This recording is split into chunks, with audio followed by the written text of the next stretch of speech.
Bom dia, amigos.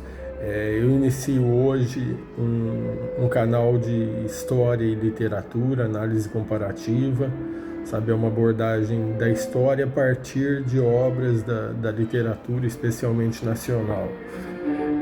Eu inicio com o Rio de Janeiro, da virada do século XIX para o século XX, a partir das obras de Machado de Assis e Lima Barreto. Essas obras, assim, eles foram contemporâneos durante algum tempo. Machado nasceu em 21 de junho de 1839 e faleceu em 29 de setembro de 1908, aos 69 anos. E o Lima Barreto, ele nasceu em 13 de maio de 1881 e faleceu em 1922, aos 41 anos. Então eles foram contemporâneos durante algum tempo. E uma coisa interessante é que são duas abordagens diferentes do Rio de Janeiro, né? O Machado, desde muito novo, ele foi buscar a cultura dele na corte, né? nas rodas intelectuais da corte. Então ele aborda mais esse Rio de Janeiro, do bairro da Glória, Botafogo, Rua do Ouvidor, sabe? E o Lima Barreto aborda mais a periferia. A Clara dos Anjos, por exemplo, se passa na segunda estação de trem, né? Então é bastante interessante. Como é muito extenso o assunto, por exemplo, a obra de Machado de Assis são mais de 200 contos, 10 romances, mais de 600 crônicas. Ele escreveu quase de tudo, poesia, fez teatro também, começou assim com teatro, né? Deixa eu ver, tem um autor, acho que era José de Alencar, que dizia que ele era rato de coxia, sabe?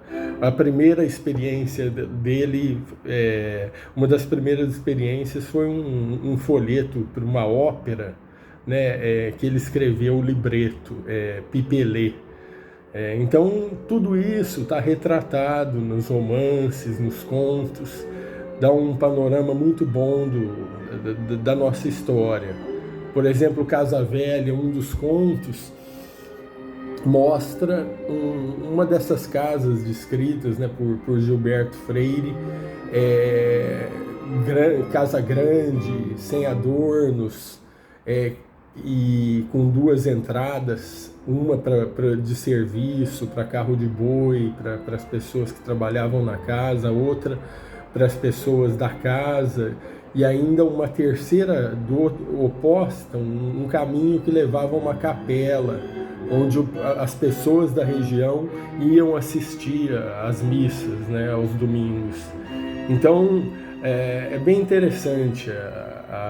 A primeira fase sempre tem um padre, assim, nos primeiros livros dele, que chamam de românticos, né?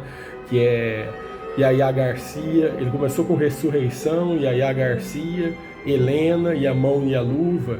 Sempre, então, os personagens todos têm caráter, é um convívio ideal, saraus, assim, um convívio bastante fino, de pessoas muito educadas, e sempre tem uma autoridade de um padre. E isso aí retrata os primeiros anos de vida dele, né? Ele é filho de um pintor, cujos pais eram escravos alforriados, e de uma lavadeira portuguesa vinda do arquipélago português dos Açores. Mas ambos, e isso o Gilberto Freire diz que não era incomum, ambos sabiam ler e escrever. Ele diz que muitos negros vindos da África, eles tinham recebido uma cultura islâmica, assim, e aí ele mostra a grande influência que exerceram sobre a nossa cultura. Então, me perdi um pouco. Então Machado retrata, nos primeiros livros dele, esse ambiente, né? Mas de uma maneira bastante romântica. Depois naquilo que os críticos consideram a melhor parte da obra, mas eu acho isso bobagem, né? É muito agradável para quem não tem preconceito os primeiros romances, ele sempre escreve de uma maneira, desde o início, muito bem. Os romances da fase realista é Memórias Póstumas de Brás Cubas, Quincas Borba e Dom Casmurro. E depois tem o Isaú Jacó, e ele termina com o Memorial de Aires. Aí é bem interessante o Memorial de Aires, mostra assim, o grande período da história que ele abordou, né? Ele nasceu logo no dia quando tinha 1 ano, foi decretada a maioridade de Dom Pedro II, pegou as transformações políticas no mundo no final do século XIX, a abolição da escravatura, a proclamação da República. É bem interessante que o Memorial de Aires, ele é um diário, ele é escrito em forma de diário. E ele aborda um período esse diário aborda um período em que ocorre a proclamação da República e a abolição da escravatura. É interessante você ver a visão política dele. Ele, no dia da proclamação da República, o Aires, que é um personagem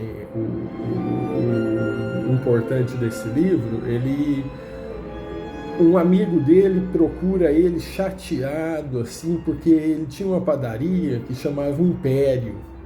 E ele tinha acabado de fazer uma tabuleta para essa padaria, uma tabuleta que tinha custado caro para ele. E então o conselheiro Aires fala para ele: olha, então coloca debaixo do Império dos doces. Aí, porque não ia poder ser mais Império, porque agora é da República, né? Ele aconselhou colocar Império dos Doces. É a visão de Machado, que ele recorre a ela muitas vezes, assim, que as mudanças políticas não mudam nada, o ser humano é o mesmo. Mas é claro que o Aires também foi comemorar a abolição da escravatura, esse capítulo, né, da história da humanidade. Então, bom, é difícil tocar nesses assuntos mesmo. Hoje em dia, especialmente, e com razão, a gente deve ser bastante cuidadoso, né? Mas acontece que é importante o diálogo também, né? Vamos mudar de assunto. Então, Machado, os pais eram agregados de uma senhora muito rica, sabe, dona de uma extensa propriedade no Morro do Livramento, e viúva de um senador que os agregou. Tanto que Joaquim e Maria Machado de Assis, foi uma homenagem dos pais de Machado à família dessa senhora. E ali ele chegou a frequentar a escola, mas assim não se interessou muito. E aos 10 anos a mãe morreu, o pai se mudou. E então ele teve também, na parte da educação dele, um padre, eu não me recordo o nome, que foi mentor de latim dele. Era muito comum os padres, nessa época, promoverem a educação das crianças. Mas na realidade a formação dele, não cursou universidade, nada, a formação dele ele foi buscar nas rodas da corte do Rio de Janeiro desde muito cedo, sabe? Com 15 anos ele já estava frequentando algumas rodas. Pouco tempo depois ele fez um libreto que eu referi agora há pouco. Depois ele foi contratado como aprendiz de tipógrafo da imprensa nacional. E Manuel Antônio de Almeida, de Memórias de um Sargento de Milícias, né? A linguagem até tem uma leve semelhança. Ele gostava do Machado e o protegia, e abriu muitas portas. Depois disso ele frequentava teatros, tudo isso tem nos contos, sabe? As damas de ópera que vinham para cá, sabe? Às vezes fazem parte. Teve um sucesso político, embora ele chegou a ser candidato pelo Partido Liberal, mas renunciou à candidatura porque ele disse que queria se dedicar só à literatura. Mas ele tinha boas relações, sabe? Teve 2 atos de Dom Pedro II, um que concedeu uma ordem para ele, e o outro também, um da Princesa Isabel, que ele recebeu um dinheiro bom, de maneira que ele teve sucesso. Quanto ao Rio de Janeiro, então, ele aborda, por exemplo, a Rua do Ouvidor, sabe? As pessoas passeavam na rua, era a distração, ele frequentava livrarias. Outra coisa que fez parte da educação cultural dele foi uma amizade, logo no começo também, com um dono de uma livraria. Se vendia rolo de fumo, parafuso, porca, sabe? E era livraria também. E ali criaram uma sociedade, esse dono de livraria, chamada Petalógica, de peta, patranha, né? E então a formação cultural dele, ele buscou na vida, nas rodas, e teve a sorte também acho que em 1869, ele se casou ele tinha um amigo que faleceu, ele foi ajudar e acabou se relacionando com a irmã do amigo, acabou casando, né? A Carolina Augusta Xavier de Novaes era uma portuguesa, e de uma cultura bem vasta, assim, sabe? E acrescentou muito a Machado de Assis. Dizem que às vezes ela até fazia revisões das obras dele. E eles tiveram um romance ideal, né? Se não pela parte que não tiveram filhos, sabe? Isso na época, as pessoas tinham um grande preconceito, em especial pela mulher que não tivesse filhos. E o Machado teve empatia, sabe? Porque também sofria o preconceito. E isso ele mostra ao longo da obra, algumas vezes, esse problema pessoal, sabe? Até o Memórias Póstumas de Brás Cubas, quando ele dá uma resposta, né? Aquele final que todos conhecem, né? Que ele diz que sai com saldo da existência, o Brás Cubas, no final das contas, pelo motivo que não teve filhos e não transmitiu a ninguém o legado da nossa miséria.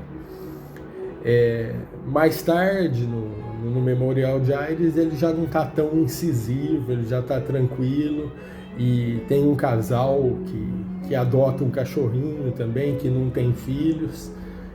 Dizem que as 3 personagens principais do Memorial de Aires são 3 alter egos da mulher dele, a mãe, a esposa e a amiga.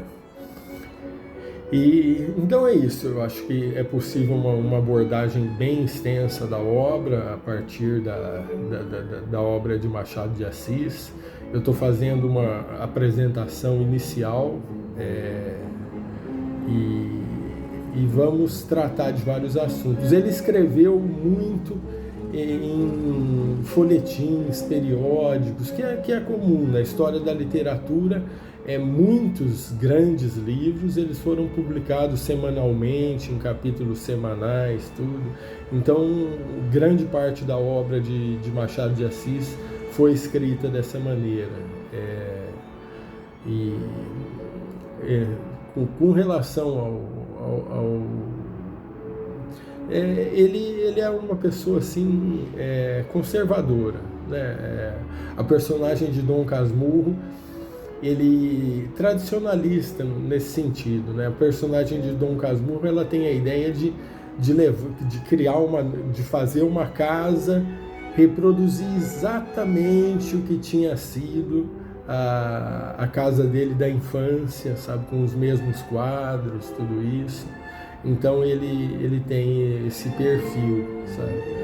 Chegou a rezar missas quando muito novo, sabe, e da Bíblia ele faz muitas citações, só que já são citações muito bem humoradas, assim, sabe, não críticas, mas assim de quem transcendeu o assunto, não fica restrito mas é claro que ele teve essa educação que era comum na época, essa educação religiosa, não apenas a Bíblia. Às vezes ele inicia um dos livros dele, não me lembro agora, dizendo Memórias Póstumas de Brás Cubas, que a diferença essencial entre Memórias Póstumas de Brás Cubas e o Pentateuco é que o Pentateuco, o Memórias Póstumas de Brás Cubas, ele inicia pela morte, né? E ele faz essa brincadeira, né? Então, nos primeiros livros, ele tem realmente esse romantismo no sentido de não se rebelar contra uma ordem dominante e ainda pintá-la assim com cores, como já disse, todos os personagens de caráter, as situações, assim, sabe, uma convivência muito elegante. E nessa fase da maturidade ele já expõe essa sociedade, né? Ele já não tem esse romantismo, sabe?